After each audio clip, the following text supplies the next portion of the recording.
Hey everyone, welcome back to my channel. I am Julie of Julie's Plans, and today we have an extra special video for you. It is in collaboration with Tamara over at the Paper and Pen Girl. Every year she coordinates a collaboration with members of the planning community for 25 days of planning tips.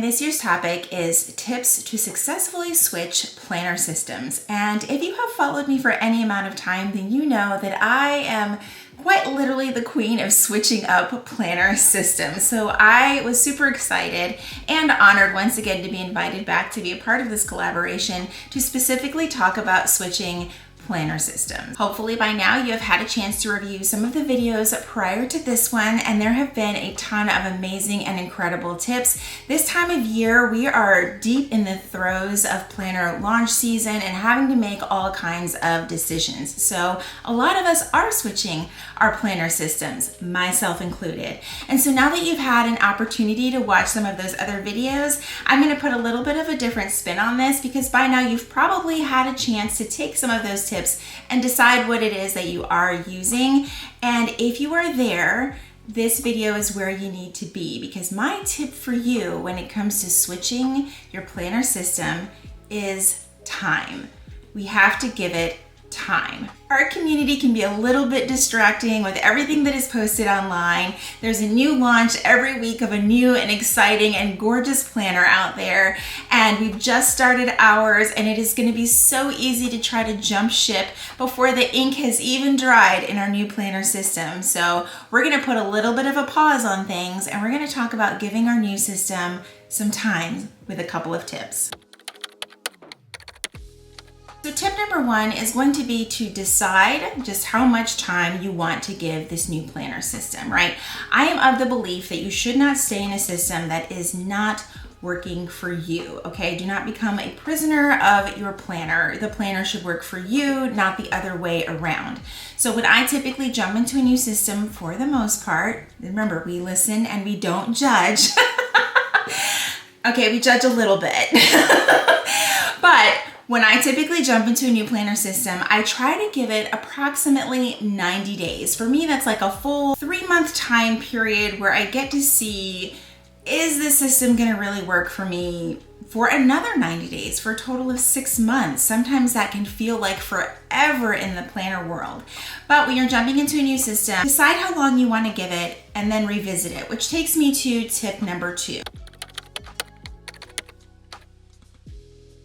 You're going to want to keep a running list while you're in your new system and decide what works and what doesn't work.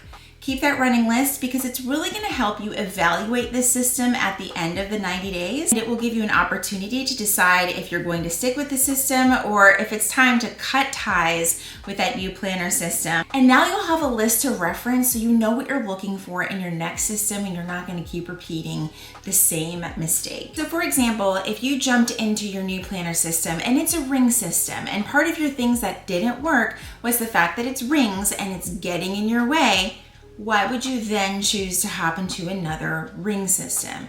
That's where you might need to reevaluate and decide, okay, maybe discs would be better, maybe a bound book would be better, maybe something with a smaller coil. There's so many options out there. So keeping a pro and con list or what's working and what's not working is really going to help you jump into a system that will be successful for you in the future.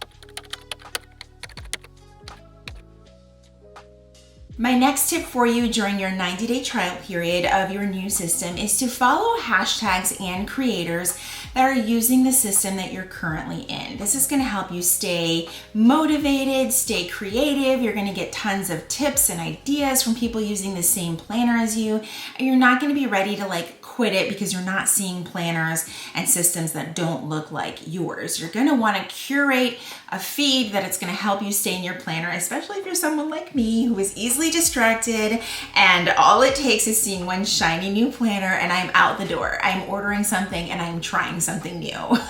Which brings me to the next step, which is eliminate those distractions. So I would tell yourself, if you're choosing a 90-day window trial period for your new system, don't order another planner. Why would I give you this tip? Because I have done it to myself and it does not make me successful in the new system that I'm trying out. By ordering all of these things, you're gonna tell yourself that you're gonna put it in the corner and you're not gonna try it till you're done giving this planner a fair shot. But let me tell you something, all it takes is one pen smear, one crooked sticker that rips the page for you to toss this planner that you haven't even given a full shot to just grab the new one that you just ordered that showed up on your doorstep, right? We're just gonna look for any excuse to just jump into that new system. Don't do it. Don't order anything until you're done giving your current system a fair shot. My next tip seems pretty straightforward, but let me tell you, if you don't know where your planner is, it's kind of hard to use, right? So we're gonna keep our planner close to us, whether it is on your desk, in your purse, in your backpack. The thing is to have it close in proximity so that you actually use it, you actually reference, right? The best planner that we have is the planner that we're actually using. And how do we use it? We keep it close by.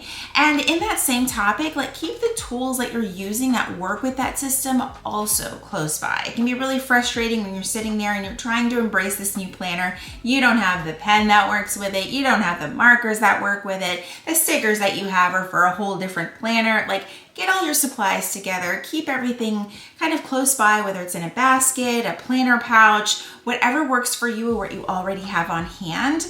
Because I would also throw in my other recommendation is to not suddenly buy a whole bunch of accessories for this new planner. Chances are if you are in this community, you already have the supplies that you need, right? So don't get distracted and try ordering a whole bunch of things that you don't need for a system that you may not stick with for the next 90 days. All right, and last but certainly not least, remember to have fun, right? It's planning. It is just not that serious. Remember to have fun with it. Remember to get creative with it. Connect with those in the community that are using what you're using or that are in a similar boat and trying new things. Just have a good time with it. Planning can be such a fun and productive tool, but it can also be a creative tool. All right, guys, that's all that I have for you today for my 25 days of planning tips. Thank you so much again to Tamra for including me in this collaboration, and I will be sure to leave links down below for everyone else and the next creator that you're definitely gonna wanna check out for their 25 days of planning tips.